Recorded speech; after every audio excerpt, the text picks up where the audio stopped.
Hello, नमस्कार दोस्तों, स्वागत है आप सभी का एग्जाम ओलैसिस में। दोस्तों मैं रविकांत कुमार आपके लिए एसएससी सीजीएल जीके जीएस का मैं जो पीवाईक्यू है जो 2023 में एग्जाम हुए थे उसका मैं एनालिसिस आपके सामने लेकर आया हूं। और आज मैं आपको जीके जीएस के सारे इंपॉर्टेंट क्वेश्चन कवर करवाऊंगा जो कि आपका 17 जुलाई शिफ्ट 1 में जो सवाल आए थे मैं उसका सारा क्वेश्चन करवाऊंगा आपको। मैंने इसके पहले 1 to 11 क्वेश्चन तक करवा दिया था। आज मैं करवाऊंगा 12 to 25 क्वेश्चन था शिफ्ट 17 जुलाई 2023 का। ठीक है, शिफ्ट 1 का। ओके, मैं ये आपको करवाऊंगा। और ये सीरीज में मैं आपको ये बताने का प्रयास करता हूँ, मैं आपको एनालिसिस कैसे करवाता हूँ मैं वो आपको बताता हूँ। मान लो ये सवाल है वो हॉकी से पूछते हैं, ठीक है, तो मैं हॉकी से रिलेटेड सारे इंपॉर्टेंट क्वेश्चन आपको करवाऊंगा। इससे रिलेटेड जो करंट अफेयर बनेंगे, इससे रिलेटेड किस तरह के करंट अफेयर पूछे जाते हैं, इसका जो स्टैटिक पोर्शन है वो मैं करवाऊंगा। मान लो कि कोई क्वेश्चन आ गया इकोनॉमिक्स से, ठीक है, तो मैं उसके पूरे डेप्थ में करवाऊंगा कि और उससे किस तरह के क्वेश्चन पूछे गए हैं और किस तरह के पूछे जाएंगे। और इस सीरीज को करने के बाद आप अपने अंदर इंप्रूवमेंट देख रहे होगे, ठीक है, होगा इंप्रूवमेंट। ये सीरीज मैंने आपके एग्जाम में जो क्वेश्चन अभी आप सॉल्व कर रहे हैं उसमें इंप्रूवमेंट के लिए ही ये मैं सीरीज तैयार किया है, ठीक है। तो आप कोई भी एग्जाम का तैयारी करो, पीवाईक्यू मस्ट है, बिना पीवाईक्यू का सिलेक्शन नहीं होगा, क्योंकि कोई भी एग्जाम है उसका जो आत्मा बसा हुआ है वो पीवाईक्यू में ही बसा हुआ है, उसका जान पीवाईक्यू में ही बसा हुआ है, ठीक है। तो आइए शुरू करते हैं। तो पहला सवाल हमारा देखिए क्या है। तो जो पहला सवाल है वो ये है कि which of the following has the highest value of resistivity, कि इसमें से किसका जो रेसिस्टिविटी का वैल्यू है सबसे अधिक होता है। तो ये नाइक्रोम है। नाइक्रोम का सबसे अधिक जो है वो रेसिस्टिविटी होता है, ठीक है। अब अगर मैं आपसे पूछूं कि आप बताओ रेसिस्टिविटी क्या होता है, तो मान लो कि ये कोई कंडक्टर है, ठीक है, ये कोई कंडक्टर है और ये कोई कंडक्टर है, इसमें मैं इलेक्ट्रिसिटी को क्या करता हूँ, फ्लो करवाता हूँ। इसमें इलेक्ट्रिसिटी फ्लो होगा, ठीक है, मान लो ये इलेक्ट्रिसिटी है जो इसमें फ्लो करेगा। तो जब इलेक्ट्रिसिटी फ्लो करेगा तो ये कंडक्टर का वैसा प्रॉपर्टी जो क्या करेगा, इस इलेक्ट्रिसिटी को फ्लो करने से रोकेगा, उसको क्या कहते हैं, रेसिस्टेंस कहते हैं। उसको क्या कहते हैं, रेसिस्टेंस। आपको रेसिस्टेंस मैंने क्या बताया कि कोई भी कंडक्टर का वैसा प्रॉपर्टी जिसके कारण से वो इलेक्ट्रिसिटी का फ्लो को रोकता है उसको बोलते हैं रेसिस्टेंस। और रेसिस्टेंस का यूनिट क्या होता है, इसका होता है ओम, ठीक है, क्या होता है, ओम। लेकिन वही अगर मैं आपसे पूछूं कि रेसिस्टिविटी क्या होता है, तो रेसिस्टिविटी क्या होता है कि जो ये कंडक्टर में पर यूनिट, मतलब पर यूनिट जो रेसिस्टेंस लगता है, मान लो कि per unit cross section area है तो पर यूनिट लेंथ जो रेसिस्टेंस लगता है, यानी कि पर यूनिट लेंथ या तो पर यूनिट एरिया जो अपोज करता है इलेक्ट्रिसिटी को के फ्लो को, उसको कहते हैं रेसिस्टिविटी। रेसिस्टिविटी ये भी आपको ध्यान में रखना है। और रेसिस्टिविटी का यूनिट क्या होता है, तो इसका होता है ओम और मीटर, ठीक है, ये ओम या मीटर भी कर सकते हैं, ठीक है। और एक होता है रेसिस्टर, क्या होता है, रेसिस्टर। अच्छा, रेसिस्टर क्या होता है, तो रेसिस्टर क्या होता है कि वो एक, मतलब कि कह सकते हैं कि डिवाइस है रेसिस्टर, ठीक है, जिसको हम लगाते इसलिए है ताकि वो जो रेसिस्टेंस है उसको, मतलब जो इलेक्ट्रिसिटी का फ्लो है उसको रोक सके, ठीक है, इसीलिए हम रेसिस्टर लगाते हैं। तो ये चीज़ तीनों चीज़ समझ में आ गया। रेसिस्टेंस क्या होता है, ये प्रॉपर्टीज है कोई भी कंडक्टर का जिसके माध्यम से क्या करता है, इलेक्ट्रिसिटी को रोकता है। रेसिस्टिविटी सिर्फ याद रखना पर यूनिट होता है, क्या होता है, पर यूनिट जो रेसिस्टेंस को रोकेगा उसको रेसिस्टिविटी बोलते हैं। और रेसिस्टर क्या होता है, रेसिस्टर होता है एक डिवाइस है जिसका प्रॉपर्टीज है कि वो उसमें रेसिस्टेंस होगा, ठीक है, ये होता है रेसिस्टर, ठीक है। अगर आपसे एग्जाम में दो और प्रश्न पूछता है, ठीक है, दो और क्या प्रश्न होता है, एक पूछता है आपसे कैपेसिटेंस, कैपेसिटेंस, और कैपेसिटेंस पूछ करके आपका इसका यूनिट पूछ देता है कि कैपेसिटेंस का यूनिट क्या होता है, तो कैपेसिटेंस का यूनिट क्या होता है, फैराडे होता है। और अगर आपसे पूछ दे कि इंडक्टेंस का यूनिट क्या होता है, तो इंडक्टेंस का यूनिट होता है आपका हेनरी। तो ये भी यूनिट आपको याद रखने, क्योंकि ये भी एग्जाम में पूछे गए हैं, ठीक है। अब नेक्स्ट क्वेश्चन की ओर हम मूव करते हैं। तो जो नेक्स्ट सवाल है वो ये है कि असद अली खान, जो Asad Ali Khan is best known for his mastery over which of the given musical instruments, मतलब जो असद अली खान है वो मास्टरी हासिल किए हुए थे कौन सा म्यूजिकल इंस्ट्रूमेंट में, तो इसका सही उत्तर हो जाएगा रुद्रवीणा, ठीक है। और अगर मैं पूछूं कि रुद्रवीणा से आज तक और कौन कौन सा जो जिन्होंने मास्टरी हासिल किया है रुद्रवीणा में उनका नाम पूछा हुआ है, तो आपको दो नाम याद रखना है। एक याद रखना है उस्ताद सादिक सादिक अली खान, और दूसरा आपको याद रखना है मोही बहाउद्दीन बहाउद्दीन डागर, ठीक है। ये दो और नाम आपको याद रखना है। मतलब रुद्रवीणा से आपको तीन नाम इंपॉर्टेंट है जो एग्जाम में अभी तक इसके बारे में पूछा हुआ है, ये तीनों नाम पूछा हुआ है। एक आसाद अली खान पूछा हुआ है, उस्ताद सादिक अली खान पूछा हुआ है, और मोही बहाउद्दीन पूछा हुआ है, ठीक है, बहाउद्दीन डागर, इतना आपको ध्यान रखना है। और अगर मैं पूछूं कि जो सुरबहार है उसमें कौन कौन नाम याद रखने हैं, तो इसमें सिर्फ आपको दो नाम याद रखना है। एक याद रखना है इमरत खान, ठीक है, खान, और दूसरा याद रखना है आपको अन्नपूर्णा देवी, अन्नपूर्णा, ठीक है, अन्नपूर्णा देवी।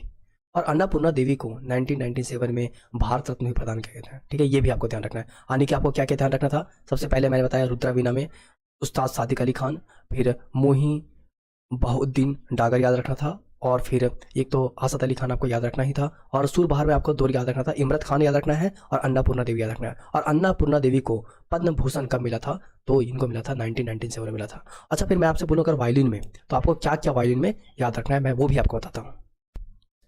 तो मैं ये लिख देता हूँ यहाँ पे वायलिन से आपको क्या क्या याद रखने हैं। तो वायलिन से आपको याद रखना सबसे पहले जो इंपॉर्टेंट नाम है, ठीक है, जो वायलिन सिस्टर के नाम से जाने जाते हैं, ललिता और नंदनी। ललिता एंड नंदनी, ये दोनों बहनी नंदनी, इन्हें वायलिन सिस्टर भी कहा जाता है, ये भी आपको ध्यान में रखना है, ठीक है। उसके बाद हो गया, उसके बाद आपको याद रखना है सत्यदेव पवार, ठीक है। फिर आपको याद रखना है एल सुब्रमण्यम, फिर आपको याद रखना है संगीता राजन, ठीक है। और एक और इम्पॉर्टेंट नाम है, मैं बताता हूँ आपको, टी.एन. कृष्णन। टी.एन. कृष्णन भी आपको ध्यान में रखने हैं, ठीक है। और टी.एन. कृष्णन जो हैं सो सिर्फ वायलिन ही नहीं, दोनों बजाते हैं, मतलब ये वायलिन भी बजाते हैं और वीणा भी बजाते हैं, ये दोनों बजाते हैं, इतना आपको ध्यान में रखना है, ठीक है।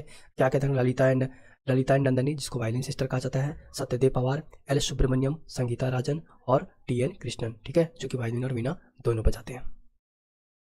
अब मैं बताता हूँ तबला से रिलेटेड, कि तबला से रिलेटेड आपको कौन कौन से जो तबला बजाते हैं, तबला वादक हैं, उनका नाम आपको ध्यान में होना चाहिए, ठीक है। तो नेक्स्ट स्लाइड में मैं आपको बताता हूँ। तो ये है जो मैं तबला से रिलेटेड बता रहा था आपको, कि जो तबला है, ठीक है, इससे आपको कौन कौन से जो बजाते हैं तबला वादक है उसका नाम याद रखना है, ठीक है। सबसे पहले आपको याद रखना है पंडित अनोखे लाल मिश्रा, ठीक है, पंडित अनोखे लाल मिश्रा याद रखना है। फिर दूसरा में आपको याद रखना है किशन महाराज। फिर आपको याद रखना किस पंडित अनोखे लाल मिश्रा हो गए, किशन महाराज हो गए। फिर याद रखना आपको सुखबिंदर सिंह, ठीक है। फिर याद रखना स्वप्न चौधरी, ठीक है। और फिर आपको याद रखना है जो इम्पोर्टेंट है, उस्ताद जाकिर हुसैन, ठीक है। फिर आपको याद रखना है उस्ताद सादिक अहमद खान, ठीक है। फिर आपको याद रखना है सातवां में कि उस्ताद अल्लाह रखा, ठीक है। और मैं ये जितना भी नाम लिखा हूँ सारे एग्जाम में पूछे हुए हैं, पंडित अनोखे लाल मिश्रा, किशन महाराज, सुखविंदर सिंह, स्वप्न चौधरी, उस्ताद जाकिर हुसैन, उस्ताद सादिक अहमद खान, उस्ताद अल्लाह रखा, ये सारे के सारे नाम एग्जाम में पूछे हुए हैं। और अगर मैं आपसे पूछ दूं कि आप मुझे बताओ कि जो पंडित रविशंकर है वो किससे एसोसिएटेड है, रविशंकर किससे एसोसिएटेड है, तो ये एसोसिएटेड है सितार से, ठीक है। और मैं ये भी पूछूँ कि जो पंडित रविशंकर है उन्हें भारत रत्न कब प्रदान किया गया था, तो 1999 में इन्हें भारत रत्न प्रदान किया गया था। अगर मैं आपसे पूछूँ कि आप मुझे बताओ जो बिस्मिल्लाह खान थे, बिस्मिल्लाह खान जो है, ठीक है, बिस्मिल्लाह खान जो थे वो सहनाई वादक थे, लेकिन इन्हें भारत रत्न कब प्रदान किया गया था, तो 2001 में। ये भी एग्जाम में क्वेश्चन पूछे हुए हैं, ठीक है। ये तो बार बार एग्जाम में क्वेश्चन पूछता है, इसलिए मैंने यहाँ पे इसको लिख दिया, ठीक है। तो मैं आई होप कि मैं ये जो ऊपर वाला क्वेश्चन है, ठीक है, इसमें मैंने आपको सारे करवा दिए और इसका मैंने डिटेल एक्सप्लेनेशन बता दिया, सारे सुर बाहर करवा दिया, वायलिन करवा दिया, तबला करवा दिया, रुद्र वीणा करवा दिया, सब के सब करवा दिया, मैंने सब कुछ करवा दिया, ठीक है। अब मैं नेक्स्ट क्वेश्चन की ओर मूव करता हूँ। तो जो नेक्स्ट सवाल है वही है आपके सामने, कि the part of the Himalayas lying between, यहाँ EN होगा, मिस्टेक से यहाँ प्रिंटिंग मिस्टेक हो गया है, ठीक है, EN। तो कहता है कि जो सवाल आपका क्या कर रहा है कि the part of the Himalaya lying between Sutlej and dash rivers is known as Kumaon Himalaya, ठीक है। तो कुमायूं हिमालय जो है सो कौन कौन से दो नदियों के बीच में है, कहलाता है कुमायूं हिमालय, ठीक है। तो इसका सही उत्तर हो जाएगा आपका काली रिवर, क्या हो जाएगा, काली रिवर। अब मैं आपको बताता हूँ क्या होता है सो। अब देखो जो हिमालय है, ठीक है, तो हिमालय का जब डिवीजन पढ़ते हैं तो हम लोग हिमालय का division on the basis of river के आधार पर जो डिवीजन था उसके बारे में भी पढ़ते हैं, ठीक है। तो इसमें हमको क्या क्या ध्यान रखने हैं वो मैं आपको बताता हूँ, ठीक है ना।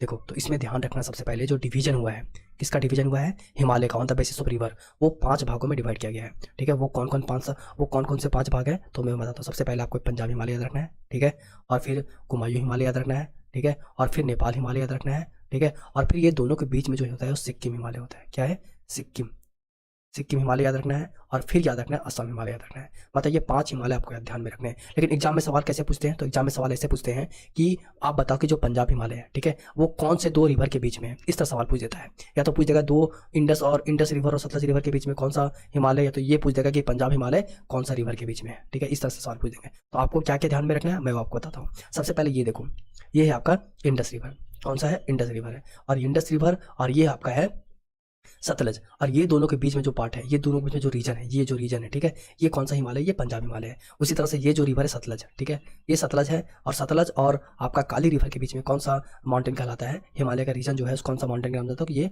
कुमायूं हिमालय के नाम से जाता है। ये भी ध्यान रखना है। उसी तरह से अगर यहाँ देखो, ये है जो रिवर, ये है काली रिवर और कासे कोसी, ठीक है, ये कोसी रिवर। ये दोनों के बीच का जो पार्ट है उसको कहते हैं नेपाल हिमालय कहते हैं। क्या कहते हैं, नेपाल हिमालय कहते हैं। उसी तरह से अगर कभी कभी एक कोसी जो है, ठीक है, और ये तीस्ता रिवर है, इसके बीच के जो हिमालय को बोलते हैं सिक्किम हिमालय बोलते हैं। और तीस्ता रिवर जो है, तीस्ता रिवर और दिहांग रिवर के बीच का जो पार्ट है, ये पार्ट उसको कौन सा, असम हिमालय के नाम से जानते हैं। तो आपको क्या क्या ध्यान में रखना है, पंजाब हिमालय सबसे पहले ध्यान में रखना है, उसके बाद आपको कुमायूं हिमालय ध्यान में रखना है, उसके बाद नेपाल हिमालय ध्यान में रखना है, फिर असम हिमालय ध्यान में रखना है, और सिक्किम हिमालय ध्यान रखना है। इतने हिमालय आपको ध्यान में रखना है। आपका सवाल यहाँ से नहीं छूटेगा, ठीक है। अब नेक्स्ट क्वेश्चन की ओर हम मूव करते हैं। तो जो नेक्स्ट सवाल है वो ये है कि इन दिसंबर 2021 अंचल ठाकुर, कौन, Anchal Thakur was in news for winning a bronze medal at an international event which sport is she associated with. तो पूछता है कि ये जो अंचल ठाकुर है वो किससे एसोसिएटेड है, कौन सा स्पोर्ट से एसोसिएटेड है। तो अल्पाइन स्कीइंग, किससे है, अल्पाइन स्कीइंग, ठीक है। ये आप जो पिक्चर देख रहे हो, ठीक है, ये जो पिक्चर है, ये पिक्चर में जो ये लगा हुआ है ये अल्पाइन स्कीइंग है, ठीक है। जो बर्फ में हम लोग रेस लगाते हैं उसको बोलते हैं अल्पाइन स्कीइंग बोलते हैं, ठीक है। तो इसमें आपको मात्र 2 चीज़ ध्यान में रखना है, एक अंचल ठाकुर ध्यान में रखना है, एक अल्पाइन स्कीइंग ध्यान रखना है, ठीक है। आपका काम हो जाएगा। इतना ही क्वेश्चन पूछ सकता है कि जो अंचल ठाकुर है तो सो कौन सा स्पोर्ट्स से एसोसिएटेड है, तो अल्पाइन स्कीइंग से एसोसिएटेड है, ठीक है। अब नेक्स्ट क्वेश्चन की ओर हम मूव करते हैं। तो जो नेक्स्ट सवाल है वो ये है कि which of the following organisation is credited with the writing literacy pieces for abolition of sati प्रथा। मतलब सती प्रथा को खत्म करने के लिए कौन सा ऑर्गेनाइजेशन था जो कि क्या करता था, राइटिंग लिखता था, लोगों में जागरूकता फैलाता था, ठीक है। तो वो जो समाज था वो कौन था, ब्रह्मो समाज था। ये भी आपको ध्यान में रखना है। और अगर मैं पूछूँ कि जो ब्रह्मो समाज है था इसके फाउंडर कौन है, तो आप सबको पता होगा राजा राम मोहन राय थे, राजा राम मोहन राय, ठीक है। अगर मैं पूछूँ राजा राम मोहन राय के बारे में आपको और क्या क्या ध्यान रखना है, तो राजा राम मोहन राय ने 1814 में आत्मीय सभा का स्थापना किया था, आत्मीय सभा का स्थापना किया था, ठीक है। ये भी आपको ध्यान में रखना है। और 1828 में इन्होंने ब्रह्मो समाज का स्थापना किया था, ये भी आप ध्यान में रखो। और राजा राम मोहन राय ने जो मॉडर्न एजुकेशन है, ठीक है, जो इनका मानना था कि मॉडर्न एजुकेशन बहुत ज़रूरी है, ठीक है। और राजा राम मोहन राय के बारे में ये भी ध्यान रखो कि राजा राम मोहन राय का एक बुक है, और इनका बुक का नाम क्या है, gift to monotheism, gift to monotheism.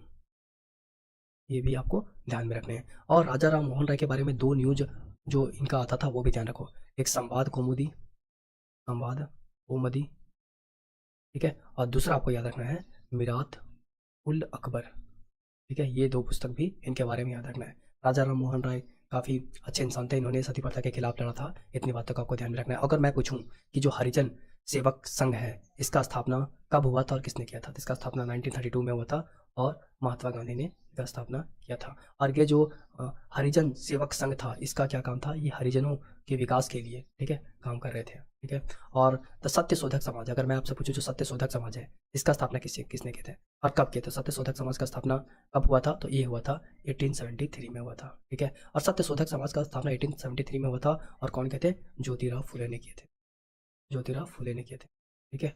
और ये जो समाज था वो इनका मानना था कि शिक्षा सबके लिए है, और ये जो मतलब उस समय जो शेड्यूल कास्ट हुआ करते थे, ठीक है, उसके उत्थान के लिए काम किए हैं, ठीक है। और बहुजन समाज क्या है, तो ये बहुजन जो समाज आपका है, ठीक है, इसके बारे में आपको क्या ध्यान रखना है, तो बहुजन समाज जो है इसके बारे में ध्यान रखना है। बहुजन समाज का स्थापना कब हुआ था, तो ये हुआ था 1984 में हुआ था, ठीक है। और 1984 में हुआ था, लेकिन इसका स्थापना किसने किया था, तो इसका स्थापना ये भी ध्यान रखना आपको कौन किया था, तो काशी राम ने किए थे। कौन किए थे, काशी राम ने किए थे।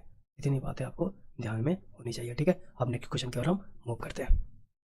तो जो नेक्स्ट सवाल है वो ये है कि द पेंशन पेएबल टू और in respect of the officer and servant of the Supreme Court are charge upon, मतलब किससे चार्ज किया जाता है जो पेंशन है, ठीक है। वे कोई सर्वेंट हो या तो ऑफिसर हो या तो सुप्रीम कोर्ट का कोई, ठीक है, सर्वेंट हो, उन सबको जो पेंशन दिया जाता है वो कॉन्सोलिडेटेड फंड ऑफ इंडिया से दिया जाता है। कहाँ से, कॉन्सोलिडेटेड फंड ऑफ इंडिया के तहत दिया जाता है। ये भी आपको ध्यान में रखना है। अच्छा, ये क्या होता है, मैं इसके बारे में थोड़ा सा आपको बताने का प्रयास करता हूँ, ठीक है। तो जो कॉन्सोलिडेटेड फंड ऑफ इंडिया होता है, सबसे पहले देखो क्या होता है कि वैलेट होता है, ठीक है। जैसे कि हम लोग पास वैलेट होता है, हम लोग वैलेट के क्या काम करते हैं, इसमें हम लोग क्या करते हैं, पैसा रखते हैं और पैसा इसी से खर्च करते हैं, ठीक है। तो एक स्थान है जहाँ पे हम लोग पैसा रखा जाता है, अतः पैसा को जहाँ रखना है, जहाँ से खर्च करना है। इसी तरह से जो इंडियन कॉन्स्टिट्यूशन है वो इंडियन गवर्नमेंट को कहता है कि आप एक फंड बनाइए, और उसको उसको जो इसको कहा जाता है गवर्नमेंट फंड, क्या कहा जाता है, government funds, fund of India, ठीक है, ये है। और कहता है कि आप 3 फंड बनाइए। इसी तरह से जो गवर्नमेंट फंड ऑफ इंडिया है ये क्या है, एक वैलेट है जिसमें अपना गवर्नमेंट जो है, सेंट्रल गवर्नमेंट है तो गवर्नमेंट जो है सो पैसा इसमें रखता है और इसी से खर्च भी करता है। तो ये हम लोग पास 3 है, ऐसा क्या क्या 3 है। एक है आपका consolidated fund of India, consolidated fund of India, fund of India. और दूसरा क्या है आपका, दूसरा है आपका contingency fund of India, fund of India. और एक आपका तीसरा है जो है वो है public account of India, public account of India, ठीक है। इतनी बातों को आपको ध्यान में रखना है। तो ये जो है कंसोलिडेटेड फंड ऑफ इंडिया है ये आर्टिकल 266 में है, और ये 267 में है, और ये जो आर्टिकल है 266 का क्लॉज 2 में है, ठीक है। अब ये तीनों क्या होता है मैं आपको बताता हूँ। जैसे कि वैलेट में अलग अलग खंड बनाए होते हैं, जैसे किसी में हम लोग चेंज पैसा रखते हैं, खुला पैसा इसको बोलते हैं, ठीक है। किसी में लोग नोट रखते हैं, किसी में 500 का नोट रखते हैं। उसी तरह से ये 3 खंड बनाया गया है, ठीक है। सबसे पहले गवर्नमेंट फंड ऑफ इंडिया क्या है, तो ये वो है वैलेट है, समझो कि ये वैलेट है, ठीक है। और वैलेट में 3 खंड बनाए गए हैं, एक consolidated fund of India, contingency fund of India, public account of India. तीनों का काम क्या है, ये आपको एग्जाम में आपका इसके एग्जाम्पल से प्रश्न पूछ लेगा एसएससी में, ठीक है। तो वो जो है वो मैं बताता हूँ। तो जो कंसोलिडेटेड फंड ऑफ इंडिया है, ठीक है, ये जो फंड है, तो ये फंड में आपको ये ध्यान रखना है कि ये फंड में जो पैसा आते हैं वो कहाँ से आते हैं, ठीक है। तो जितने भी टैक्सेस हैं या तो फिर नॉन टैक्सेस हैं, नॉन टैक्सेस हैं, या तो मान लो कि जो गवर्नमेंट है तो कोई देश से या तो कहीं से लोन ले रखा है, तो वो जो लोन वाला पैसा है तो इसी में रखाएगा, ठीक है। ये भी आपको ध्यान में रखना है। या मान लो कि स्टेट गवर्नमेंट है, सेंट्रल गवर्नमेंट से पैसा ले रखा है और वो पैसा वापस जब कर देता है तो वो पैसा कहाँ रखा जाएगा, तो यही कॉन्सोलिडेटेड फंड ऑफ इंडिया में रखा जाएगा। और पेंशन उनसन देना है तो यही फंड से निकाल करके दिया जाता है, ठीक है। एक होता है कंटिजेंसी फंड ऑफ इंडिया। तो contingency fund of India case क्या है, तो मान लो ये जो जितने भी, मान लो कोई इमरजेंसी आ गया, कोई डाइजेस्टर आ गया, अचानक से कोविड आ गया था, तो उसमें जो पैसा हम लोग निकाल के खर्च करेंगे, जो लगाएंगे पैसा उसमें, उससे बचने के लिए, तो कंटिजेंसी फंड ऑफ इंडिया से। तो सीरीज में याद रखना है आपको एक इमरजेंसी, ठीक है, इमरजेंसी, इमरजेंसी रिलेटेड जो भी चीज़ होगा इसी में होगा। और पब्लिक अकाउंट ऑफ इंडिया क्या होता है, मान लो कि आपने कोई इंश्योरेंस करवाया, तो इंश्योरेंस करवाया तो जो पैसा आप रखे थे वो कहाँ रखेंगे, जो आप पैसा जमा करवाए हैं वो कहाँ जा रखा था, तो पब्लिक अकाउंट ऑफ इंडिया। मान लीजिए आपका जो सेविंग अकाउंट है, ठीक है, तो आपका पैसा कहाँ रहेगा, तो ये रहेगा पब्लिक अकाउंट ऑफ इंडिया में, ठीक है। आई होप ये आपको समझ में आया होगा, ठीक है। अब नेक्स्ट क्वेश्चन की ओर हम मूव करते हैं। तो जो नेक्स्ट सवाल है वो ये है कि on 20 July 2021 the Supreme Court's stuck down certain provisional of part 9B of the Constitution of India. Part 9B was related to, तो पार्ट 9B जो है सो किससे रिलेटेड है। तो सवाल ये पूछ रहा है कि जो सुप्रीम कोर्ट है वो पार्ट 9B में जो मतलब हम लोग का जो पार्ट है पार्ट 9B में कुछ उसमें मतलब कुछ चीज़ों को ख़त्म कर दिया है, कुछ चीज़ों को हटा दिया है, ठीक है। तो वो पार्ट 9B है, सो किससे रिलेटेड है, तो ये है कोऑपरेटिव सोसाइटी। किससे रिलेटेड है, कोऑपरेटिव सोसाइटी। अगर मैं आपसे पूछूं कि जो पार्ट 9 है वो किससे रिलेटेड है, तो पार्ट 9 किससे रिलेटेड है, तो पंचायती राज से। और पार्ट 9 जो है, पार्ट 9 का जो पार्ट 9 का ए जो है वो किससे एसोसिएटेड है, तो पार्ट 9 का ए जो है सो मुस्लिमिटी से रिलेटेड है। और पार्ट 9 का जो बी है वो किससे एसोसिएटेड है, तो पार्ट 9 का जो बी है वो किससे एसोसिएटेड है, तो वो एसोसिएटेड है द कोऑपरेटिव सोसाइटी, ठीक है। अगर मैं आपसे पूछूं कि जब इंडियन कॉन्स्टिट्यूशन बन रहा था तो उस समय कितने पार्ट थे, तो उस समय जो आपके पार्ट थे वो 22 थे, और अभी प्रेजेंट में कितने हैं, 25 पार्ट्स हैं, ठीक है। अगर मैं आपसे पूछूं, आप मुझे बताओ जो पार्ट 1 है, ठीक है, पार्ट वन में क्या है, तो आप सबको पता है the union and it's territory है। क्या है, the union, list of the union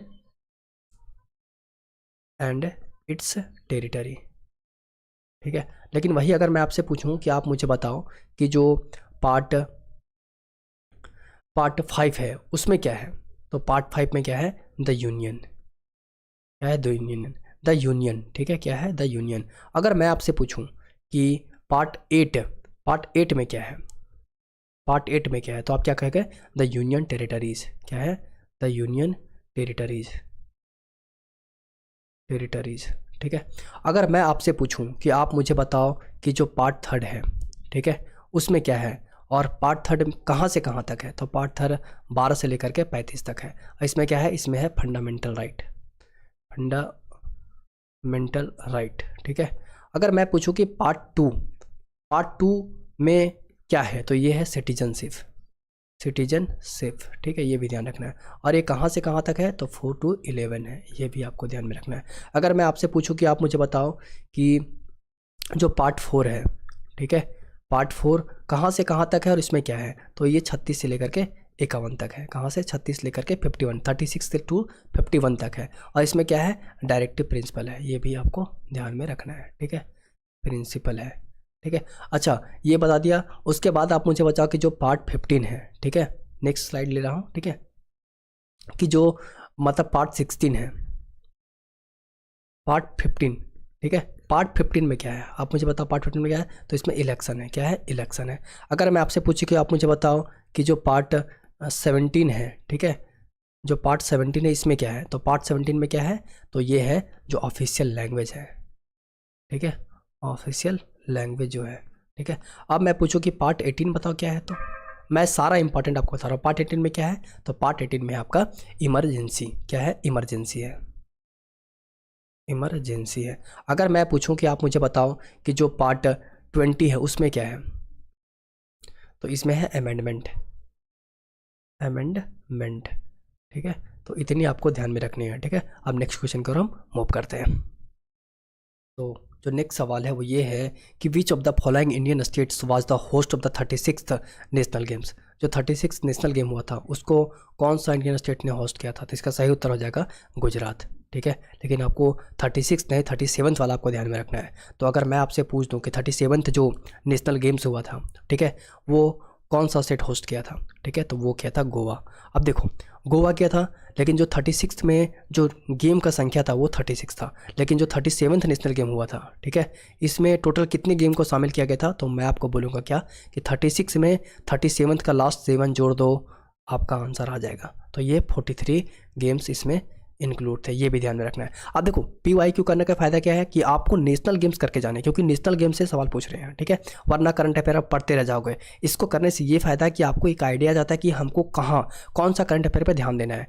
तो अब लेटेस्ट वाला आपने कर लिया, और इसमें जो टॉप किया था वो कौन किया था, महाराष्ट्र किया था, ये भी ध्यान में रखना है। ठीक है, गोवा 37 जो नेशनल गेम हुआ था। ठीक है, और मैं पूछूँगी तो नेशनल गेम के बारे में जो, और हाँ 37 जो नेशनल गेम हुआ था उसमें अगर मैं पूछूँ कि best male player of the tournament कौन था, best male player of the tournament कौन रहे, ठीक है, टूर्नामेंट कौन रहे, तो आप बता पाओगे, तो इसका नाम क्या हो जाएगा, श्री हरि नटराज। कौन हो जाएगा, श्री हरि नटराज। ठीक है, और ये कहाँ के हैं, ये कर्नाटक के, ये भी ध्यान में रखना है। ठीक है, श्री हरि नटराज ये कहाँ के हैं, कर्नाटक के हैं, ये आपको ध्यान में रखना है। और ये स्विमर थे, क्या करते, स्विमिंग करते थे। ठीक है, ये आपको ध्यान में रखना है। अगर मैं यही पूछ दूँ कि बेस्ट फीमेल प्लेयर कौन थी, best female player of the tournament कौन है, ठीक है, best female player of the tournament कौन है, बता पाओगे। ठीक है, इसमें दो नाम आपको याद रखना है। एक याद रखना है आपको प्रणति नायक, प्रणति नायक, ठीक है, और दूसरा आपको ध्यान में रखना है प्रसेन काले, प्रसेन काले।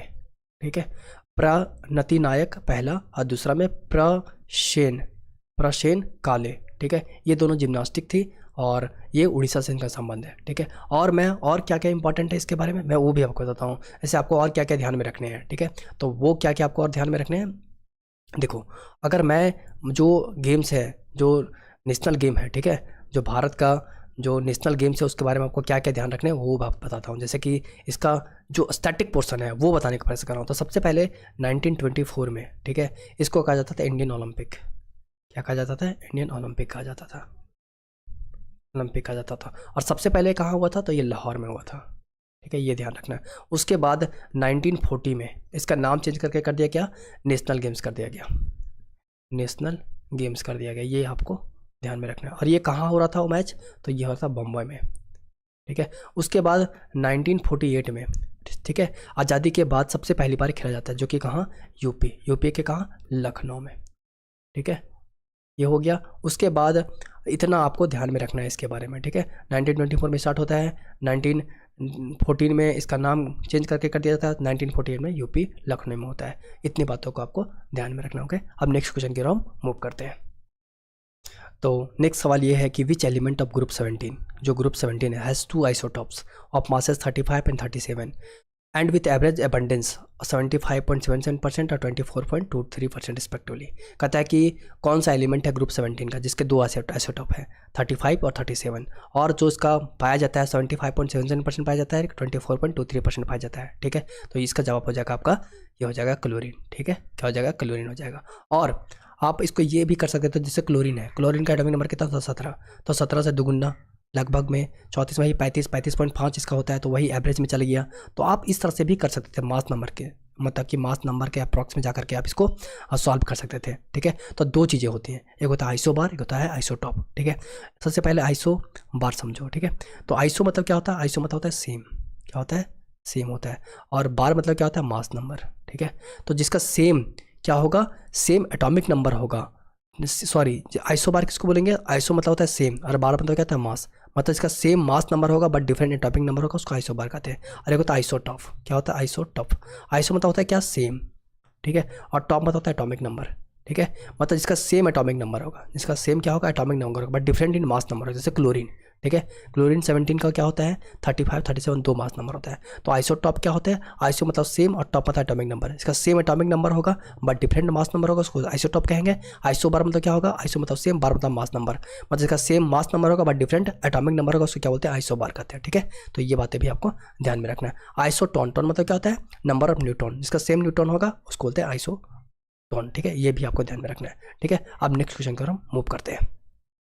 तो जो नेक्स्ट सवाल है वो ये है कि दाल खाई, ठीक है, दल खाई is a fall dance of which of the following state of India. दल खाई कौन सा तक ये स्टेट का फॉल डांस है? तो ये हो जाएगा उड़ीसा, उड़ीसा का ये फॉल डांस है। और उड़ीसा में और कौन कौन इम्पोर्टेंट, अगर मैं पूछूँ आपसे कि जो रनप्पा है, ठीक है, रनप्पा जो है सो कहाँ का फॉल डांस है? तो ये उड़ीसा का है।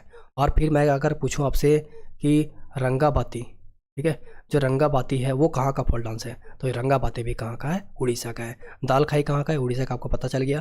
और मैं अगर पूछूँ छऊ, ठीक है, छऊ, छऊ कहाँ का नृत्य है? तो ये भी उड़ीसा का है। और छऊ में कौन सा छऊ? तो मयूरभंज छऊ, मयूरभंज छऊ। अच्छा, तीन तरह के छऊ होते हैं, ठीक है। एक होता है आपका मयूरभंज छऊ, ठीक है।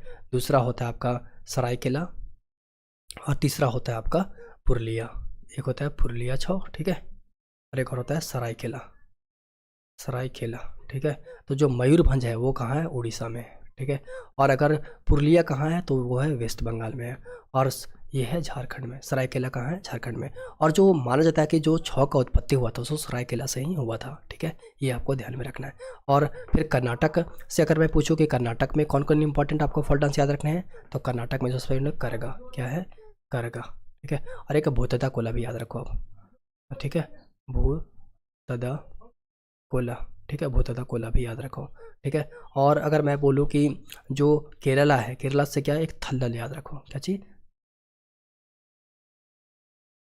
थुल्लल, क्या याद रखना है आपको? थुल्लल, थुल्लल, ठीक है, थुल्लल याद रखो। इतनी बातें आप ध्यान में रखो, ठीक है। अब नेक्स्ट क्वेश्चन कर हम मूव करते हैं।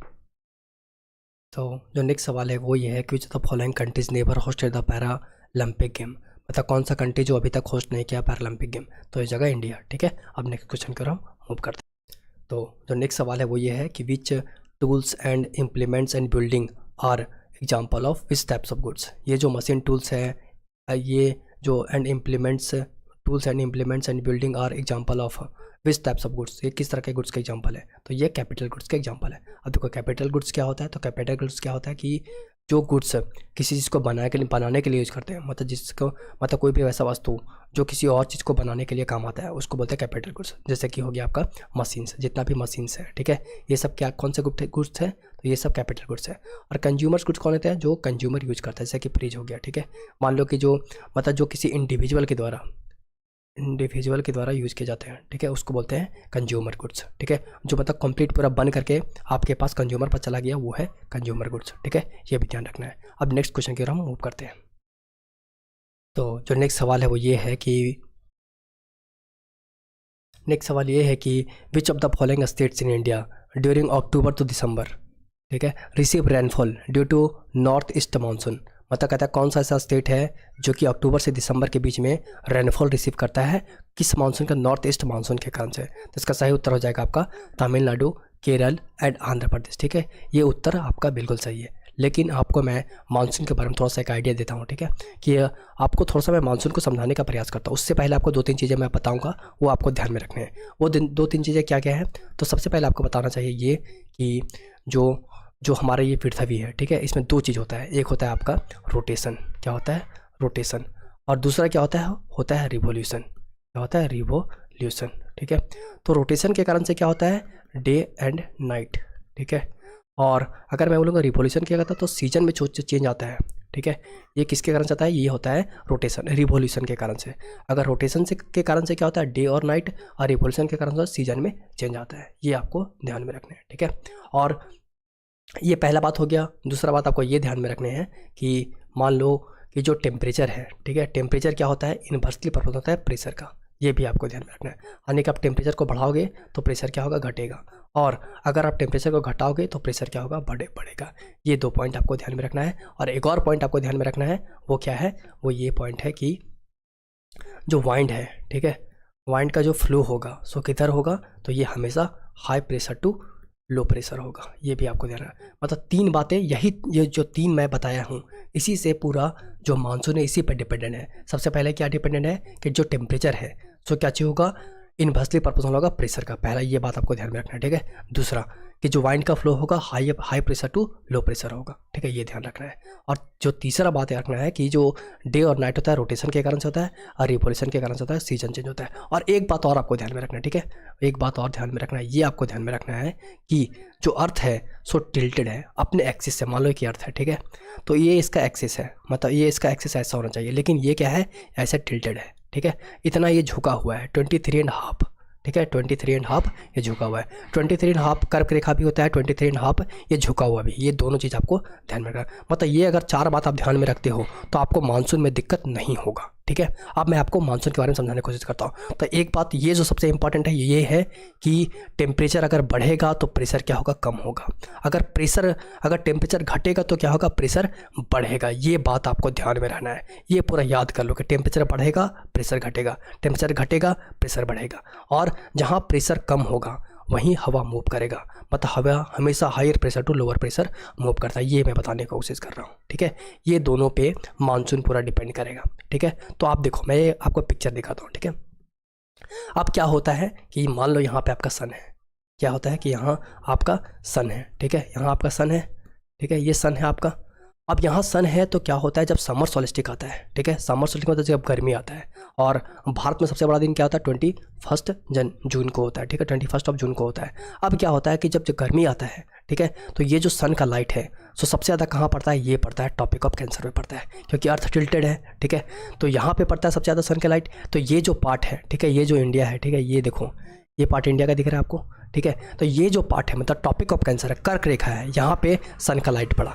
तब यहाँ पे सन का लाइट पड़ा तो यहाँ पे क्या हो जाएगा, टेम्परेचर आपका बढ़ जाएगा। और टेम्परेचर बढ़ेगा तो क्या हो जाएगा, प्रेशर जो है सो क्या हो जाएगा, कम हो जाएगा, ठीक है। मतलब यहाँ हाई टेम्परेचर हो गया और प्रेशर लो हो गया। लेकिन वहीं यहाँ पे जो इंडियन ओशियन है हमारा, ये पार्ट जो इंडियन ओशियन का है, ठीक है, यहाँ पे क्या है, यहाँ के मुताबिक मतलब ये जो पॉइंट है, मतलब यहाँ के मुताबिक में यहाँ क्या टेम्परेचर है, यहाँ टेम्परेचर ज़्यादा है, ठीक है, यहाँ टेम्परेचर कम है, सॉरी यहाँ टेम्परेचर जो टी है आपका, टेम्परेचर यहाँ पे क्या है, कम है, लेकिन यहाँ पे टेम्परेचर क्या ज़्यादा है। अगर यहाँ टेम्परेचर और यहाँ पे टेम्परेचर कम है मतलब प्रेशर क्या है, प्रेशर ज़्यादा है, ठीक है। यहाँ पे मैं बताने को सोच, यहाँ पे क्या है, टेम्परेचर आपका कम है, यानी कि प्रेशर ज़्यादा है। और यहाँ पे क्या है, टेम्परेचर ज़्यादा है, प्रेशर कम है। अब क्या होगा, हमेशा मैंने बताया वाइंड का मूवमेंट किधर होता है, high pressure to low pressure, ठीक है। तो यहाँ प्रेशर क्या है, यहाँ प्रेशर हाई है, ठीक है। तो हाई प्रेशर से हमेशा लो प्रेशर की ओर मूव करेगा, ठीक है। तो यहाँ से जो पानी उठेगा और सीधा यहाँ मूव करना शुरू कर देगा, ठीक है। तो यहाँ से जब मूव करेगा तो ये जो हिंद महासागर है इसमें जितने भी वाटर वेपर होंगे सब इसमें चले जाएंगे। और वाटर वेपर जब इसमें चले जाएंगे तो क्या होता है, देखो मैं आपको ये पिक्चर में बताता हूँ, ठीक है। देखो अब क्या हो रहा है कि सारे जो हिंद महासागर, ये जो हिंद महासागर है, ठीक है, यहाँ से क्या होगा, हवाएं आएगी। क्यों हवाएं इधर की ओर मूव करेगी, क्योंकि यहाँ पे जो है वो लो प्रेशर बेल्ट क्रिएट हो चुका है। अब यहाँ से पूरा हवाएं मूव करके आएगी, ठीक है, हवाएं मूव करी। तो यहाँ पे जो ये पार्ट है आपका, ये जो रीजन है ये कौन सा है, वेस्टर्न घाट है, और ये कौन सा घाट है, ये ईस्टर्न घाट है, ठीक है, ये ईस्टर्न घाट है और ये वेस्टर्न घाट है, ठीक है, ये ध्यान रखना है। अब हवाएं जब इधर से मूव की, ठीक है, ये जो हवाएं इधर से मूव कर रहा है तो क्या होगा, यहाँ वेस्टर्न घाट से टकरा जाएगा।